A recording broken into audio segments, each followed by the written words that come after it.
down to one person watching. That's good. We were at 3. Oh, yes! It's still there. Hasn't been stolen.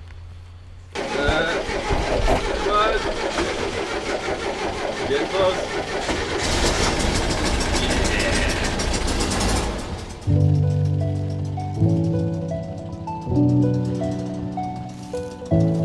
It feels good. I'm excited.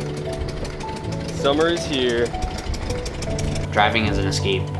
There's no better feeling. Nothing beats being able to wake up at like 2 in the morning and no one be out there, and you can just get in your car, turn your phone off, listen to some music, and just, it's empty.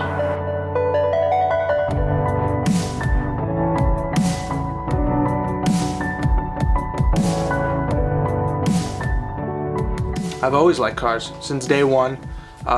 Since I can remember, really. Birth got me into cars. I have always been into cars. The oldest pictures of me are driving in like a Power Wheels fire engine. I couldn't walk yet, but if I leaned really far back, I could reach the pedal and do donuts. And my dad actually detuned it because there were 2 speeds and I was going too fast. I pretty much was into cars since I was a little kid, really. I think it's definitely in my blood for some reason. My little like plastic Mercedes-Benz that I had. I was like working on that car since I could walk. And then I watched Too Fast, Too Furious, and then that's really what took off. When I was little, I saw the first Fast and the Furious movie, just like every car enthusiast, and I was like, oh, that's pretty cool. I've always loved driving fast. My mom said when I was a kid, I always actually gravitated towards my car toys and kind of left the other toys alone. So I guess it was only a matter of time. I was probably 4 or 5.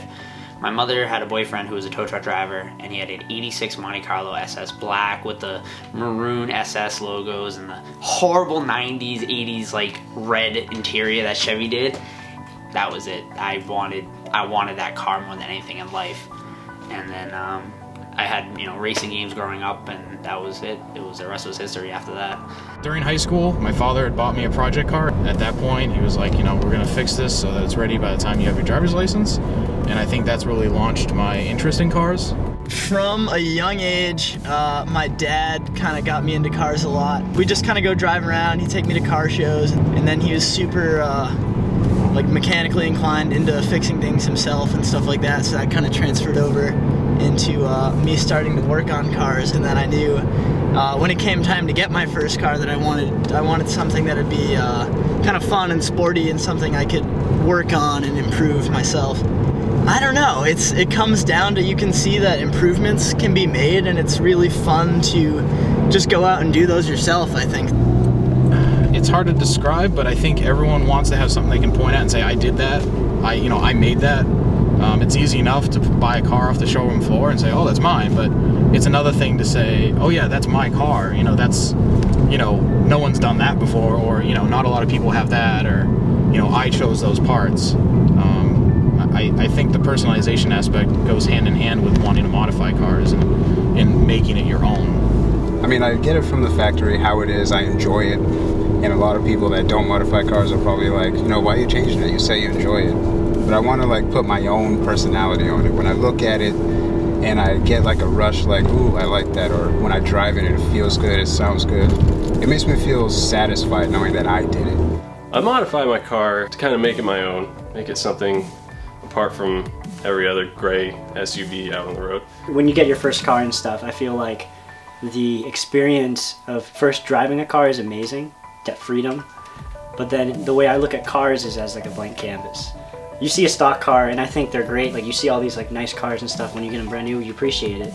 But at the same time, I don't think it's truly yours unless you really put the time and effort to kind of personalize it the way you want it, the way you want some sort of car to look, some way it performs, the way it feels when you drive it.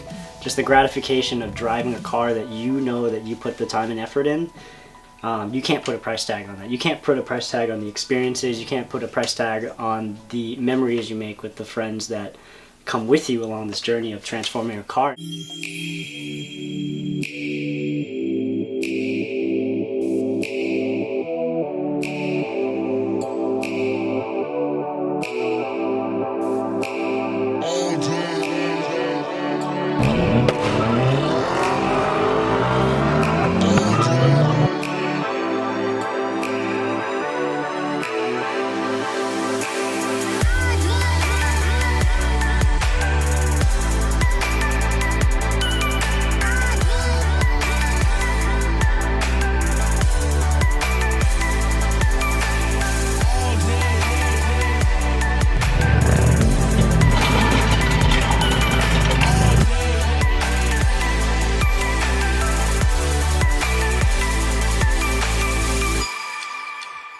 if you were to ask me that same question, if I was more interested in the people or the cars 3 years ago, I would have definitely said the cars.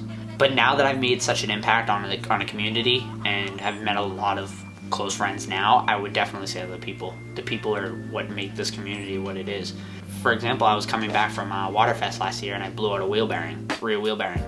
And my buddy Mikey Viculo, never met the kid in my life, saw that I drove a Mark III and stopped on the side of the road on his way home from Waterfest and was like, I have tools, what do you need? I have water, it was 95 degrees out that day, and never met the guy before. And I have to stress that is, never met him, but the fact that he knew that I drove a VW and a Mark III, he pulled over instantly and was, tried whatever he could to help me out that day. And that right there is solidified that people are the reason why I still do what I do. And the community has a fantastic way about it, about itself that when there's something that's worthy, everybody jumps in and doesn't even pay attention to their own issues and make sure that the greater good is taken care of.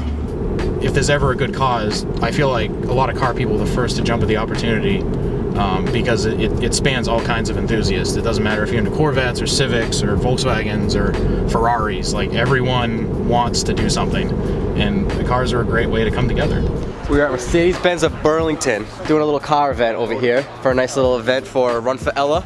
Ella was a Everett police officer's daughter who unfortunately passed away last November, and we're still keeping the honor of doing this rally for her today.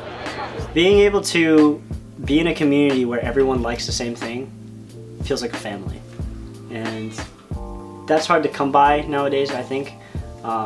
And for me, I was a shy person, so it was really hard for me to find something that I really liked. I had music and I had like a cappella and choir, but I was really, really passionate about cars, and that was something that I had longed to be a part of in a community of other car people. Also, I was young too. I wanted to explore. I wanted to find, I wanted to make new experiences, meet new people. And to this day, I don't regret any of that, because now I'm within a car family that I can truly be accustomed to, call my home, and always have a good time no matter what happens. The best part, definitely the people. Like, I love going to shows and everything, but the experiences I have with meeting people is by far my favorite part. I mean, it's kind of like walking into someone who really loves football. You both like the Patriots and you just kind of get talking about it. It's nice to have someone that has the same kind of interests as you and have the same kind of passion. It's like, because people that aren't into cars, you can't really talk to them about it. They don't really understand. We've gone away, I think, from car shows, in recent years, and more of informal meets. And I think that says a lot about the car community, in that I think it's, despite what some people say, I think it's a little less pretentious. People just want to get together. They don't want to be judged. They just want to hang out with other people like them. I think that's the ethos of a lot of car meets now. Some people prefer Japanese cars, some people prefer American cars. So there's definitely some separation between brands and nationalities of vehicles, but for the most part, they're all cars. They all have four wheels and motors. I respect them all, and I think there is just kind of a whole understanding that we all have the same passion in the end.